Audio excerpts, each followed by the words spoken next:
Ibu, saya sendirian mengangkut 200 porsi makanan berat ini. Hei, apa kamu memanggang daging bekicot? Kenapa tidak bergerak gesit? Kepada menantunya yang basah kuyup oleh keringat, sang ibu mertua terus mengomel. Suaminya, si manusia tak berguna itu, diam-diam berselingkuh dengan wanita simpanan dan terlilit utang rentenir sebesar 5 miliar rupiah. Sesaat kemudian, para preman berwajah sangar menyerbu lokasi syukuran dan membalikkan meja-meja. Keluarga itu, demi menyelamatkan nyawa masing-masing, mendorong sang menantu ke hadapan para preman. Namun, mereka sama sekali tidak pernah menyangka. Menantu bodoh yang selalu hidup menunduk itu sebenarnya adalah seorang polwan legendaris, detektif andalan yang pernah melumpuhkan para gembong kriminal senusantara dengan tangan kosong. Hari ini, pelajaran yang setimpal dan memuaskan dari sang menantu untuk keluarga mertua yang lebih buruk dari binatang pun dimulai. Akhir tragis seperti apa yang akan menanti keluarga mertua itu? Sebelum cerita dimulai, jangan lupa untuk subscribe dan like, serta tinggalkan komentar dari mana Anda mendengarkan. Semoga keberuntungan dan kesehatan selalu menyertai Anda di sana. Inilah kisah hari ini. Pukul 4 subuh, Dewi Lestari menggosok-gosokkan tangannya yang kedinginan sambil menyalakan kompor dapur. Hari ini adalah hari syukuran ulang tahun ke-60 ibu mertuanya, Endang Susilowati. Dewi merelakan tabungannya untuk membeli daging sapi kualitas terbaik. Tangannya terasa perih saat merendamnya di air dingin untuk membersihkan daging, tetapi ia harus seorang diri menyiapkan 200 porsi hidangan rendang dan gulai untuk pesta. Saat itu, pintu kamar terbuka dan adik iparnya, Riana Wijoyo, berjalan keluar. Riana menutup hidungnya dan menyembur dengan ketus, "Astaga, bau apa ini? Pagi-pagi begini seluruh rumah sudah bau bumbu dan minyak." "Mbak, kan sudah kubilang, bumbunya diulek lebih cepat. Kenapa baru segini? Lelet banget sih." Dewi mengelap tangannya yang dingin di celemek dan menjawab, "Riana, ini 200 porsi. Saya harus membersihkan daging, mengulek bumbu, dan menyiapkan sayuran. Saya akan segera memasaknya." Riana melipat tangannya dan menyindir, "Halah, alasan terus. Syukuran ulang tahun ibu saja tidak bisa diurus dengan benar," gayanya selangit. Suara wajan dan panci itu berisik, "Masak yang tenang sedikit. Aku capek, mau tidur lagi." Riana pun berbalik dan masuk kembali ke kamarnya. Di ruang tengah, ibu mertua Endang dan suaminya, Baskoro Wijoyo, sedang menikmati martabak manis untuk camilan malam. Endang berkata dengan suara riang, "Aduh, martabak yang dibelikan anakku ini memang paling enak, lumer di mulut." "Iya kan, Baskoro?" Baskoro menjawab dengan angkuh, "Ibu, kalau enak, makan saja yang banyak, jangan sungkan. Tidak usah pedulikan perempuan kampungan yang sibuk di dapur itu." Endang menimpali, "Tentu saja. Dia kan menantu, sudah sepantasnya menyiapkan 200 porsi makanan sendirian. Kamu pasti lelah bekerja di luar, sana masuk kamar dan istirahat." Dewi menahan pergelangan tangannya yang pegal dan menggigit bibirnya kuat-kuat. Pagi menjelang, Dewi seorang diri memuat 200 porsi makanan ke mobil bak terbuka sewaan dan menuju balai RW. Pukul 11 siang, Endang dan Baskoro yang sudah berdandan mewah tiba di lokasi. Endang menusuk-nusuk bahu Dewi yang basah oleh keringat dan membentak, "Hei, kamu ini makan bekicot ya? Kenapa tidak bergerak gesit? Tamu-tamu dari kampung sudah datang semua, tapi lihat tatanan mejanya, berantakan begini." Dewi menundukkan kepalanya dalam-dalam. "Ibu, saya sendirian mengangkut 200 porsi makanan berat ini dengan mobil sewaan, jadi butuh sedikit waktu. Maafkan saya, Bu. Saya akan segera menatanya." Riana yang berdiri di sampingnya memutar bola matanya dan menyembur, "Mbak, ini alasannya banyak sekali. Menantu orang lain bisa melakukan semuanya dengan cekatan, kenapa dia begitu tidak peka dan bikin kesal?" Baskoro pun ikut membentak Dewi, "Kamu benar-benar mau merusak syukuran ulang tahun ibuku? Hah? Kita mengundang tamu-tamu terhormat, apa-apaan ini? Cepat bergerak dan siapkan makanan untuk para tamu." Dewi, tanpa sempat minum seteguk air pun, berlari ke sana kemari melayani para tamu. Saat pesta mencapai puncaknya, Baskoro bangkit dan memberikan sebuah tas berkilauan kepada Endang. "Selamat ulang tahun ke-60, Bu. Terima kasih sudah membesarkanku." Ini tas mewah model terbaru yang aku beli khusus di mall. Endang memeluk tas itu dan mulai memamerkannya ke seluruh penjuru kampung. Aduh, anakku sayang. Memang di dunia ini hanya anakku yang bisa diandalkan. Lihat kilaunya ini, ibu-ibu. Menantuku tidak menghasilkan sepeser pun, tapi anakku membelikan tas seharga 70 juta rupiah. Dewi langsung tahu bahwa tas itu adalah barang KW super yang dibeli di Mangga 2, tapi ia menahannya dan terus mengangkat nampan piring kotor. Tiba-tiba, layar ponsel Baskoro yang duduk di sudut ruangan menyala. Pandangan Dewi tanpa sengaja tertuju ke layar. Di sana, terpampang foto tas mewah asli yang dikirim oleh seorang wanita tak dikenal. "Mas, tas baru dari malnya cantik sekali. Aku cinta kamu." Ujung jari Dewi bergetar. Sebelum syoknya mereda, serangkaian pesan mengerikan masuk berturut-turut. Tagihan utang judi online 5 miliar rupiah.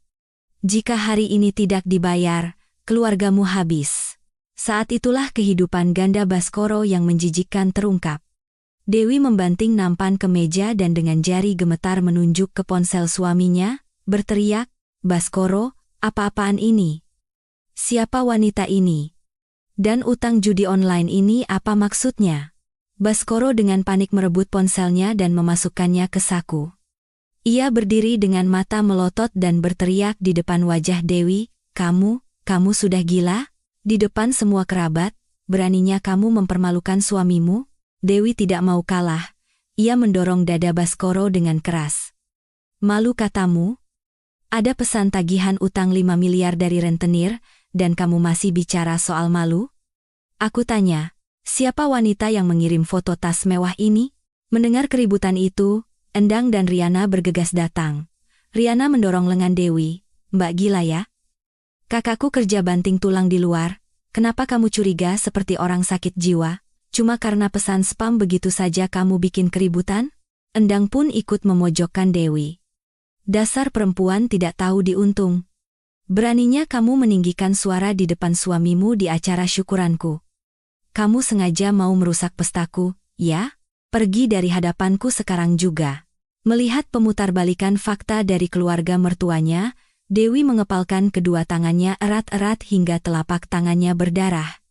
Naluri masa lalunya sebagai detektif andalan di unit Jatanras mulai bergejolak. Tepat saat Dewi mengangkat kepalanya dengan tatapan dingin dan menarik napas. Dari luar, 3 mobil Avanza hitam berhenti mendadak dengan suara decitan ban yang memekakan telinga. Pintu mobil terbuka dan belasan pria berbadan tegap membawa pipa besi berhamburan keluar. Pemimpinnya, seorang bos preman, menendang pintu kaca balai RW hingga pecah berkeping-keping. Sambil mengacungkan surat utang, ia berteriak, "Baskoro, tikus pengecut. Di mana kamu sembunyi? Keluar sekarang juga." Para tamu menjerit dan bersembunyi. Bos preman itu membalikkan meja utama hingga semua hidangan tumpah. "Beraninya kamu berutang 5 miliar padaku lalu mengadakan pesta? Hari ini adalah hari kematian kalian semua." Piring-piring pecah, dan makanan yang disiapkan Dewi semalaman tumpah berserakan di lantai, menciptakan pemandangan yang mengerikan. Bos preman yang mengenakan kemeja kulit ular itu membalikkan meja utama dengan sekali hentak. Dengan suara braka yang memekakkan telinga, 200 porsi makanan pesta tumpah berserakan di lantai tanah. Para tamu undangan yang panik menjerit sambil melindungi kepala mereka. "Tolong! Ada preman datang!" Astaga! Apa-apaan ini? Semuanya hancur. Para preman itu menghancurkan meja-meja yang tersisa dan merebut ponsel para tamu lalu membantingnya ke lantai. Endang, yang beberapa saat lalu sibuk memamerkan putranya, kini pucat pasi dan bersembunyi di belakang Baskoro. "Baskoro, ada apa ini?" Ibu takut sekali. Adik iparnya, Riana, juga gemetar ketakutan sambil mencengkeram ujung baju Baskoro. "Kak, cepat lakukan sesuatu. Panggil polisi." Namun, Baskoro, yang seharusnya menjadi pelindung keluarga, kehilangan akal sehatnya begitu melihat para preman sangar itu. Ia mendorong ibunya, Endang, dan adiknya, Riana, yang bersembunyi di belakangnya. "Minggir. Aku harus selamat lebih dulu." Endang dan Riana terjatuh ke lantai. Tetapi Baskoro tidak menoleh sedikit pun dan mencoba kabur lewat pintu belakang.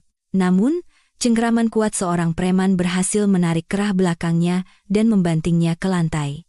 Para preman mulai menendangi perut dan pinggang Baskoro tanpa ampun.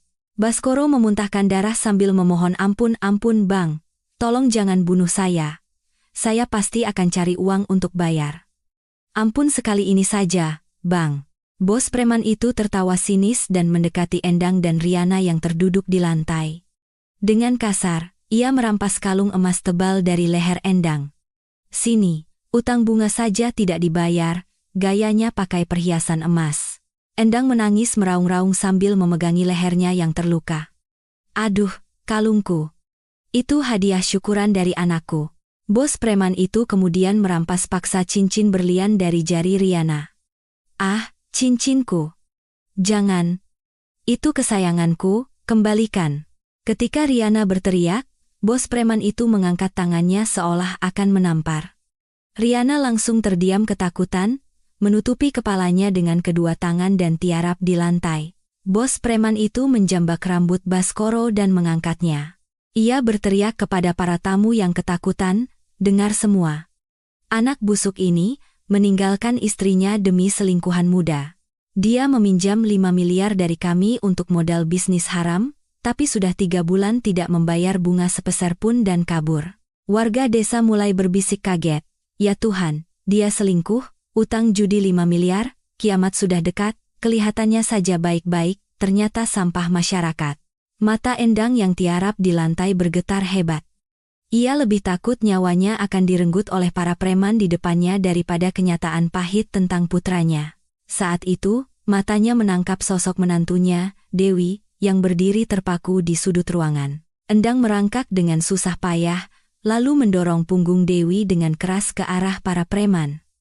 Dengan suara penuh kebencian, ia berteriak, "Perempuan tidak berguna. Ini semua karena kamu tidak bisa menjaga suamimu, makanya keluarga kami jadi begini. Bang, yang pinjam uang memang anak saya. Tapi yang mengurus rumah tangga ini perempuan ini. Mau kalian jual dia ke Batam, mau kalian ambil organ tubuhnya, terserah. Yang penting selamatkan anak saya." Riana yang berada di sebelahnya ikut menarik lengan Dewi dan mendorongnya ke depan bos preman. "Benar. Kalau kakak saya mati, keluarga kami hancur. Jadi siksa saja mbak ini sesuka kalian. Bawa dia sebagai gantinya." Melihat perlakuan keluarga mertuanya yang menjadikannya tameng hidup, Dewi tertawa getir. Ia telah menyembunyikan luka masa lalunya dan menahan segala penghinaan, tetapi balasan yang ia dapatkan adalah perselingkuhan suami dan utang rentenir. Bahkan ibu dan adik iparnya rela mendorongnya ke neraka demi menyelamatkan diri. Tali kesabaran di kepala Dewi putus seketika. Kemarahan besar seorang detektif andalan yang selama ini terpendam meledak seperti gunung berapi. Bos preman itu menyeringai, memperlihatkan gigi kuningnya pada Dewi yang terdorong ke depannya. "Kasihan sekali, dibuang oleh keluarga mertua.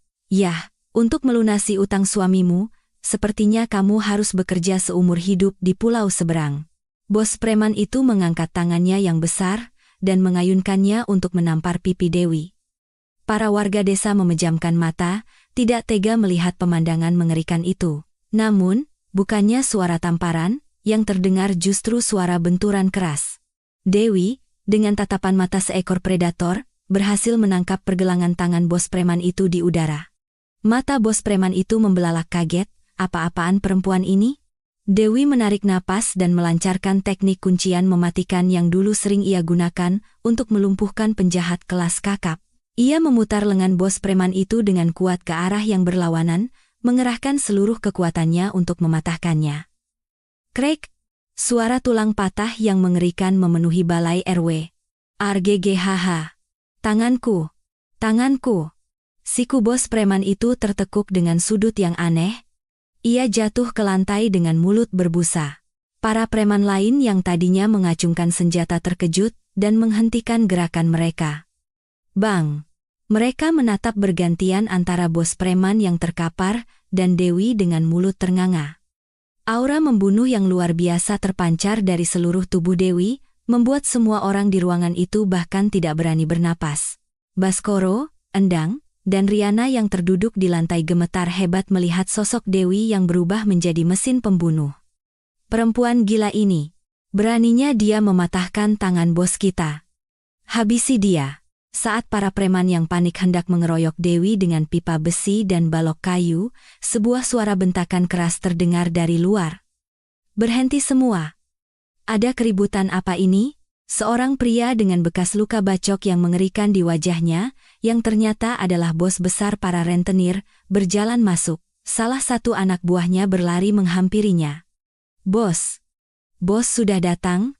Perempuan gila itu tiba-tiba menyerang dan mematahkan tangan Bang Rambo. Bos! Apa? Siapa yang cari mati berani menyentuh anak buahku? Bos besar itu menyampirkan tongkat baseball di bahunya dan berjalan mendekati Dewi. Hei, perempuan. Kamu sepertinya sudah bosan hidup. Namun, umpatannya terhenti. Saat matanya bertemu dengan tatapan tajam Dewi. Otot-otot wajahnya yang sangar mulai berkedut, dan matanya yang merah membelalak seolah akan copot. Ibu. Ibu Polwan, anjing gila? 5 tahun lalu, di sebuah markas judi ilegal yang dipenuhi para gembong kriminal senusantara, seorang polwan seorang diri menyerbu masuk dan melumpuhkan 30 anggota sindikat dengan tangan kosong. Polwan legendaris itu, yang sekali menggigit tidak akan pernah melepaskan mangsanya, dijuluki anjing gila. Dan polwan itu adalah Dewi Lestari, yang kini berdiri tepat di hadapannya. Bekas luka di wajahnya, yang ia dapatkan dari Dewi, terasa kembali berdenyut. Duk! Tongkat baseball jatuh dari genggamannya. Bos besar itu langsung berlutut dan bersujud di lantai. Ampun, Bu Polwan. 5 tahun lalu saya hilaf. Saya berdosa besar. Entah setan apa yang merasuki saya sampai datang kemari. Tolong ampuni nyawa saya sekali ini saja. Anak buahnya yang tadinya beringas hanya bisa melongo kebingungan. Bos, apa yang Anda lakukan pada perempuan itu? Apa perlu kami seret dia? Bos besar itu menendang kaki anak buahnya dengan panik. Bodoh. Diam kamu. Kalian semua mau mati? Hah? Bubar. Cepat bubar. Masuk ke mobil sekarang. Anak buahnya yang ketakutan segera membuang senjata mereka dan membopong bos preman yang pingsan. Mereka lari tunggang langgang seperti tikus. 3 mobil Avanza hitam itu melesat pergi meninggalkan kepulan asap dan debu. Setelah para preman pergi, keheningan yang berat menyelimuti balai RW yang porak-poranda. Baskoro, suami Dewi, yang gemetar di lantai, perlahan mengangkat kepalanya. Setelah memastikan para preman benar-benar pergi, ia bangkit sambil terhuyung-huyung. Baskoro menepuk-nepuk debu di celananya, lalu berdeham dan mulai berlagak. Ehem, ibu, benarkan kataku? Sekarang ibu tahu kan betapa hebat dan luasnya koneksi bisnisku? Endang yang masih syok mengelus dadanya. Ya ampun, Baskoro. Jadi preman-preman tadi lari karena takut dengan koneksimu? Ibu kira jantung ibu sudah copot. Baskoro tertawa mengejek dan mengangkat bahu dengan angkuh. Tentu saja. Ibu pikir berapa banyak pejabat dan pengusaha besar yang melindungiku? Bos preman tadi juga, begitu lihat wajahku, dia langsung ciut karena takut pada orang-orang di belakangku. Aku ini siapa? Beraninya mereka merusak pestaku. Sikap pengecutnya yang beberapa saat lalu mencoba kabur dan meninggalkan keluarganya seolah lenyap tak berbekas. Justru, Baskoro bertingkah seolah dialah pahlawan yang mengusir para preman itu. Riana, adiknya, sudah lupa pada cincinnya yang dirampas dan bertepuk tangan heboh. Wah, kakakku memang hebat.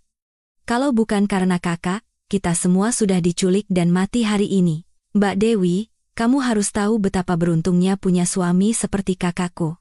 Saat itu, Endang dengan mata melotot mendekati Dewi. Ia menusuk dahi Dewi dengan jarinya dan mulai mengomel. Dasar perempuan bodoh, tadi kamu memprovokasi preman itu, kita hampir mati semua tahu. Harusnya kamu diam saja diseret, kenapa malah mematahkan tangannya? Kalau anakku tidak turun tangan, kita semua sudah habis. Riana pun ikut menimpali. Benar kataku. Mbak ini benar-benar tidak punya otak. Kakakku pasti sudah punya rencana di belakang. Kenapa malah maju dan memperbesar masalah? Gara-gara Mbak bertingkah gila, kakakku yang malang sampai ditendangi preman. Kamu mau ganti biaya rumah sakitnya? Hah? Dewi mengabaikan ocehan tak masuk akal dari keluarga mertuanya. Ia dengan tenang memungut ponsel Baskoro yang tergeletak di lantai. Layarnya masih menampilkan foto-foto dari galeri sang selingkuhan. Di dalam foto, selingkuhan itu tersenyum lebar, mengenakan berbagai macam pakaian mewah dan aksesoris berkilauan. Dewi menggulir layar, lalu tertawa getir. "Ah, Baskoro. Wanita yang kamu peluk di foto ini memakai blus sutra milikku." Mendengar suara dingin Dewi, Baskoro pucat pasi. "Apa? Kenapa kamu lancang melihat ponsel suamimu? Kembalikan." Baskoro mencoba merebut ponselnya, tapi Dewi dengan gesit menghindar. "Ini baju kesayanganku, hanya kupakai di hari-hari istimewa. Ternyata kamu yang mencurinya. Dan kalung berlian yang dipakai wanita ini juga milikku. Satu-satunya peninggalan almarhumah ibuku, kenapa kamu pakaikan di leher perempuan lain? Belum cukup kamu pakai tabunganku untuk biaya hidup dan pesta ini? Sekarang kamu juga mencuri barang-barang istrimu untuk diberikan pada selingkuhanmu?" Endang maju menghalangi Dewi. "Dasar perempuan jila. Laki-laki kalau kerja besar di luar, wajar kalau buat kesalahan kecil. Suamimu cuma pinjam kalung saja, kenapa kamu bilang dia pencuri? Justru karena kamu selalu menekan anakku, makanya dia cari hiburan di luar. Jadi istri tidak becus menjaga suami, malah berani-beraninya meninggikan suara." Riana juga ikut-ikutan. "Mbak ini bikin muak. Kakakku cuma punya utang sedikit saja. Kenapa seheboh ini? Kalau bukan karena Mbak membosankan, mana mungkin kakakku melirik perempuan lain? Suamimu direbut orang lain itu salahmu sendiri, tahu." Baskoro semakin besar kepala dan menunjuk-nunjuk wajah Dewi. Perempuan ini benar-benar sudah gila. Berani-beraninya mencurigai suami dan membuat kekacauan di syukuran ibuku. Hari ini juga, kemasi barang-barangmu dan angkat kaki dari rumah ini. Ucapan angkat kaki dari rumah ini, yang tanpa rasa malu itu menyulut api amarah yang membara di dalam dada Dewi. Cangkang menantu penurut dan bodoh yang selama ini ia pakai untuk menutupi trauma masa lalunya hancur berkeping-keping. Senyum dingin terukir di bibir Dewi, campuran antara amarah yang meluap dan kelegaan karena beban yang terlepas. "Baik, seperti katamu, hari ini aku memang sudah gila. Aku sudah bersikap baik sebagai manusia, tapi kalian tetap bertingkah lebih buruk dari binatang." Suara Dewi yang berubah drastis dan tatapan matanya yang membunuh membuat keluarga mertuanya terdiam dengan mulut ternganga. "Apa katamu? Beraninya kamu melotot pada ibu mertuamu?" Dewi, sambil menggenggam ponsel itu, melangkah perlahan mendekati mereka. Aura membunuh yang luar biasa dari seorang mantan detektif andalan unit Jatan Ras, anjing gila, mulai memenuhi ruangan yang luas itu, membuat sesak napas. "Mulai sekarang, kehidupan kalian yang begitu kalian banggakan itu, akan aku hancurkan sampai ke dasar jurang. Lihat saja." Suara Dewi rendah dan tenang, tetapi kemarahan yang terkandung di dalamnya perlahan mencekik leher keluarga mertuanya. Dewi mengangkat ponsel Baskoro dan membantingnya sekuat tenaga ke lantai. Praka! Layar ponsel itu hancur berkeping-keping. Baskoro, Endang, dan Riana yang pucat pasi menjerit kaget. "Astaga! Apa yang kamu lakukan?" Dewi menginjak-injak pecahan ponsel itu dengan sepatunya dan menggeram seperti binatang buas. "Pergi dari hadapanku sekarang. Pulang ke rumah, dan tunggu ajal kalian." Aura membunuh yang terpancar dari punggung Dewi membuat ketiganya tidak bisa berkata-kata. Endang, yang tadinya berteriak-teriak, kini dagunya gemetar hebat. "Baik, Baskoro, Riana, cepat masuk mobil." Tatapannya seperti mau membunuh orang. "Ibu, kakiku gemetar tidak bisa jalan." "Tunggu." Ketiganya, yang nyalinya sudah ciut, berlari tunggang langgang seperti tikus yang dikejar kucing menuju mobil mereka. Melihat mereka kabur, Dewi tersenyum dingin. Sendirian di balai RW yang porak-poranda, Dewi merobek celemeknya dan menelepon seseorang. "Halo, ini nomor. Kak, apa ini benar Kak anjing gila?" Itu adalah suara si ular, informan setianya dari dunia bawah. Dewi dengan suara dingin memberi perintah singkat. "Ular, ini aku. Cepat cari tahu 2 hal. Akhirnya kakak kembali." "Siap laksanakan. Cari tahu semua tentang sindikat rentenir yang meminjamkan 5 miliar pada suamiku, Baskoro Wijoyo." Dan lacak identitas selingkuhannya, kirim infonya ke ponselku sekarang juga. Siap, Kak? Lintah darat yang menempel pada suami kakak, akan saya kuliti habis dalam 1 jam. Setelah menutup telepon, Dewi segera menyetop taksi dan pulang ke rumah. Begitu masuk, tanpa melepas sepatu, ia langsung berjalan ke kamar utama. Dewi mengambil stik golf berat milik Baskoro yang ada di ruang tengah. Ia melihat lemari besar yang selalu digembok oleh Baskoro. Baskoro, manusia sampah. Dengan 3 ayunan stik golf yang kuat, gembok itu hancur dan pintu lemari rusak. Dari ruang rahasia di bawah lemari, tumpukan amplop coklat dan bundelan buku tabungan berjatuhan. Saat Dewi memeriksa dokumen-dokumen itu, darahnya terasa mendidih. Ini kan sertifikat tanah desa yang kalian sembunyikan dariku. Dan semua buku tabungan ini atas nama selingkuhanmu. Ternyata uang hasil jerih payah Dewi selama ini diam-diam dialihkan oleh Baskoro untuk wanita lain. Kalian benar-benar keterlaluan. Hari ini kalian semua mati. Tak lama kemudian, pintu depan terbuka dan keluarga mertuanya masuk dengan ragu-ragu. Melihat kondisi kamar yang hancur, Endang menjerit. Ya Tuhan, ada apa ini? Apa ada maling masuk? Baskoro melihat lemari rahasianya hancur dan wajahnya pucat seperti mayat. Kamu gila? Kenapa kamu merusak lemari kesayanganku? Turunkan stik golf itu. Dewi mendekati Baskoro dan melemparkan tumpukan buku tabungan serta sertifikat tanah itu ke wajahnya. Ini yang kamu sebut kesayangan? Menggelapkan uangku untuk membuat rekening atas nama perempuan lain? Bekerja sama dengan ibumu untuk menyembunyikan sertifikat tanah? Hebat sekali. Itu bukan urusanmu. Laki-laki wajar punya dana simpanan untuk bisnis. Baskoro mencoba membela diri dengan gemetar. Di tengah kekacauan itu, Riana diam-diam menyelinap ke meja rias Dewi. Saat ia membuka laci dan mencoba mencuri jam tangan mewah milik Dewi, sebuah tendangan kilat dari Dewi mendarat tepat di pergelangan tangannya. Akahaha, tanganku, ibu, tanganku patah. Perempuan gila ini memukulku. Jam tangan itu jatuh ke lantai. Riana berguling-guling sambil menjerit kesakitan. Endang yang ketakutan memeluk putrinya. Anakku. Dasar perempuan jelmaan iblis. Kamu pikir bisa lolos begitu saja? Aku akan lapor polisi dan membuatmu membusuk di penjara. Silakan lapor. Saya juga akan memanggil polisi. Untuk menangkap basa pencuri jam tangan mahal. Apa? Pencuri? Adik ipar datang ke rumah kakaknya dan mencoba jam tangan. Apa itu mencuri? Bentak Baskoro. Dewi menatap mereka dengan dingin. Kakak, uang muka rumah ini dari tabunganku.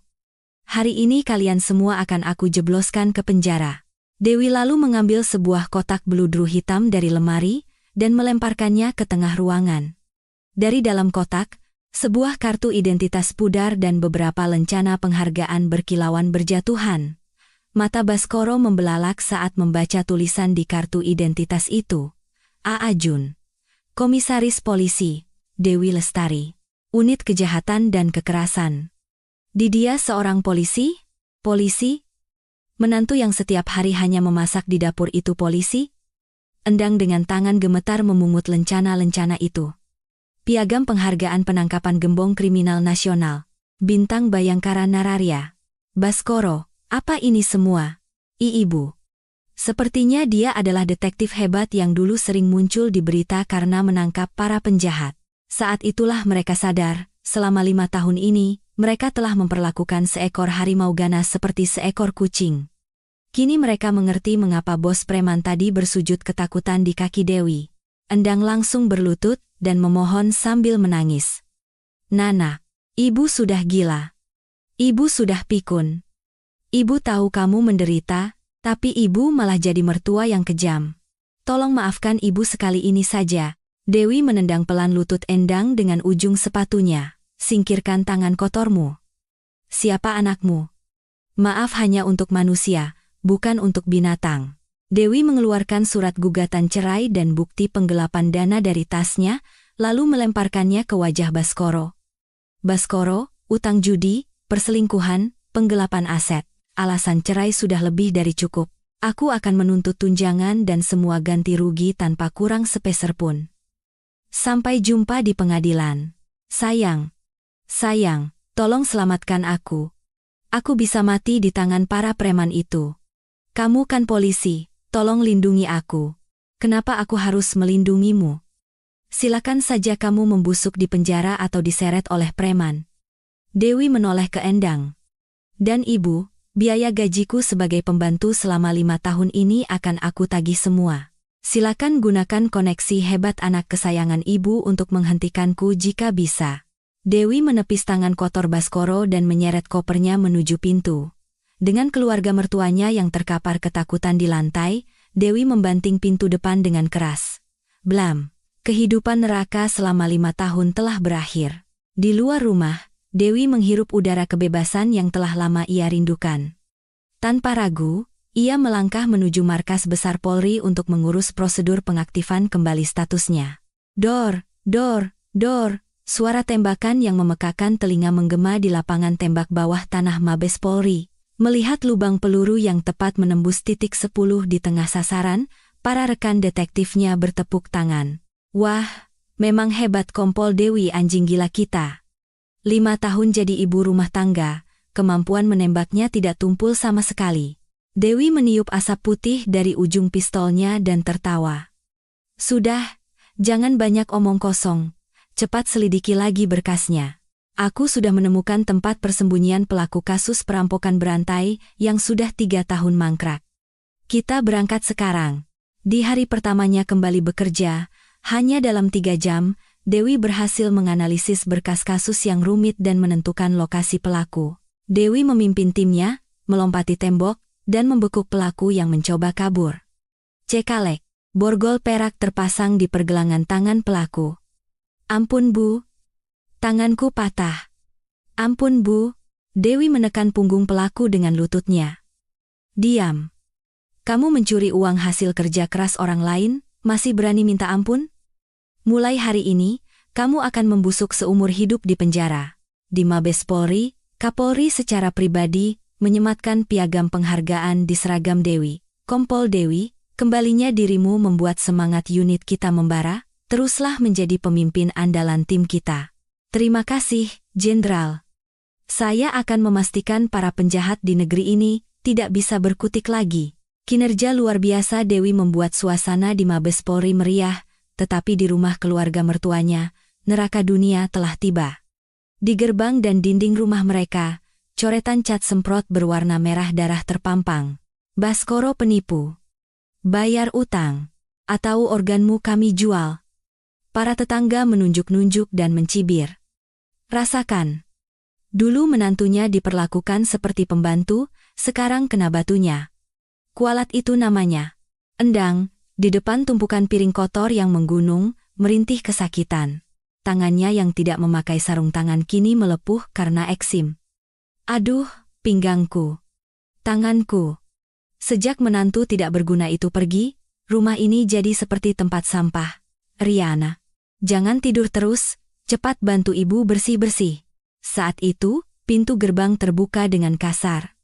Riana masuk dengan rambut acak-acakan dan pakaian robek. Ia menangis meraung-raung di lantai. Ibu, aku hampir mati. Para penagih utang itu mengejarku sampai ke rumah temanku. Mereka menjambak rambutku dan menyeretku di jalanan. Aku takut keluar rumah, Bu. Endang memeluk putrinya yang gemetar. Tiba-tiba, pintu terbuka lagi. Baskoro masuk dengan dasi sobek dan wajah linglung, membawa sebuah kardus berisi barang-barang dari mejanya. Baskoro, kamu dipecat? Kenapa bawa kardus itu? Bagaimana dengan utang 5 miliar itu? Baskoro membanting kardus itu ke lantai dan menjambak rambutnya sendiri. Bu, aku hancur. Aku benar-benar habis. Selingkuhan muda itu mengkhianatiku. Apa? Dia kabur membawa uang. Dia melaporkanku secara anonim ke tim audit perusahaan dan kabur ke luar negeri. Dia bilang aku menggelapkan dana perusahaan miliaran rupiah, bahkan memalsukan semua buktinya. Aku diseret keluar oleh satpam seperti anjing. Aku akan masuk penjara, Bu.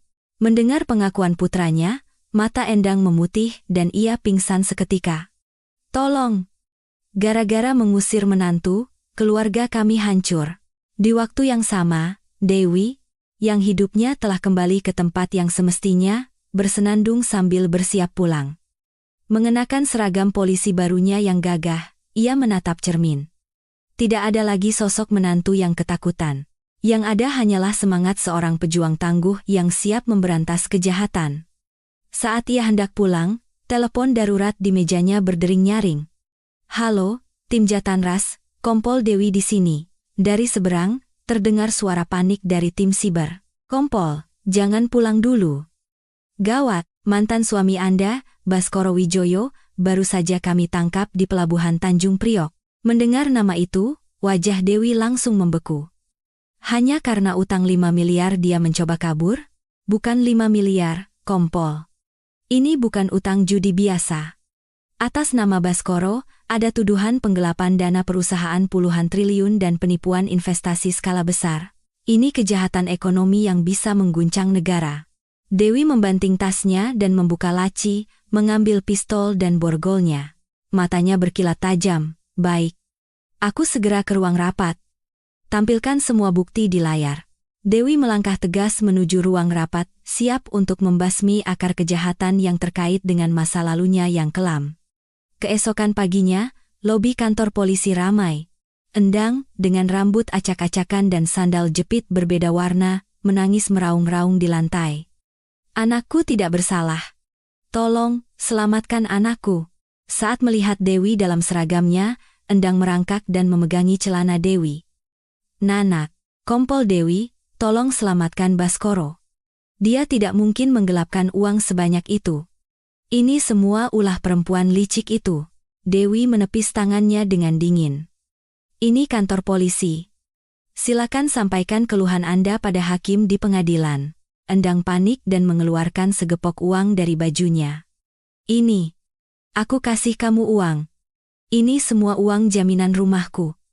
Pakai jabatanmu untuk mengeluarkan anakku dari penjara." Dewi memberi isyarat pada petugas keamanan. "Pak, seret ibu ini keluar. Sebelum saya tangkap atas tuduhan menghalangi tugas dan upaya penyuapan." Endang diseret keluar sambil berteriak, "Dasar perempuan kejam, kamu akan kena kualat." Sementara itu, di ruang tahanan, Baskoro memohon pada pengacaranya, "Tolong hubungi mantan istri saya. Sampaikan padanya saya tidak bersalah, minta dia untuk menyelamatkan saya." Tapi nomor Baskoro dan pengacaranya sudah diblokir oleh Dewi. Di ruang rapat, Komisaris Besar Suryo, senior Dewi, menunjukkan bukti-bukti baru. "Dewi, lihat ini. Kasusnya lebih gila dari film. Selingkuhan itu bukan orang biasa." "Ada apa, Komandan?" "Perempuan itu menggunakan teknologi deepfake AI untuk meniru suara mantan suamimu, lolos verifikasi bank. Dia juga membuat sidik jari palsu untuk memalsukan dokumen, tapi yang lebih gila lagi, adik iparmu, Riana. Dia yang mencuri kartu akses dan kata sandi dari dompet kakaknya untuk diberikan pada selingkuhan itu, hanya demi beberapa tas mewah." Mata Dewi membelalak. Menjual kakak kandungnya sendiri. Benar-benar keluarga hancur. Saat itu, telepon Dewi bergetar. Si ular menelepon. "Kak, para rentenir di pesta syukuran itu, mereka bukan preman biasa.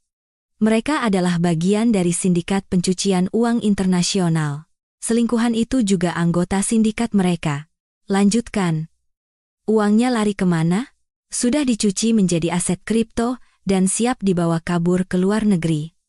Malam ini mereka akan bertemu dengan broker di pelabuhan Tanjung Priok." Dewi langsung menghubungkan titik-titik di papan tulis.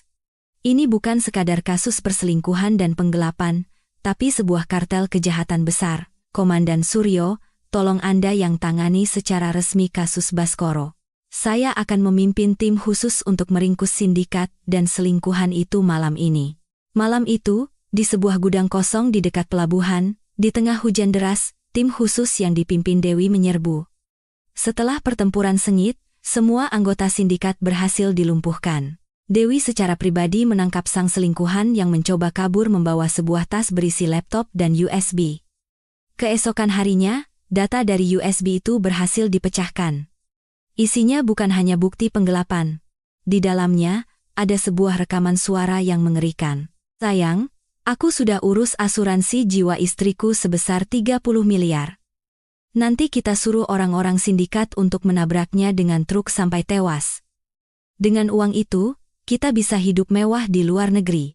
Itu adalah suara Baskoro. Merencanakan pembunuhan istrinya sendiri. Wajah Dewi mengeras menjadi es. Komandan, tolong keluarkan surat perintah penangkapan tambahan.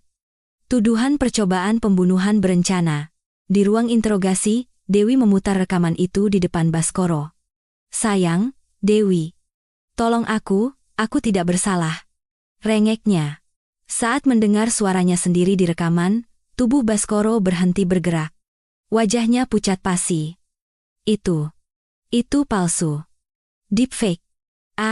Dewi meletakkan tabletnya. Palsu? Kontrak pembunuhan dengan sidik jarimu juga sudah kami temukan.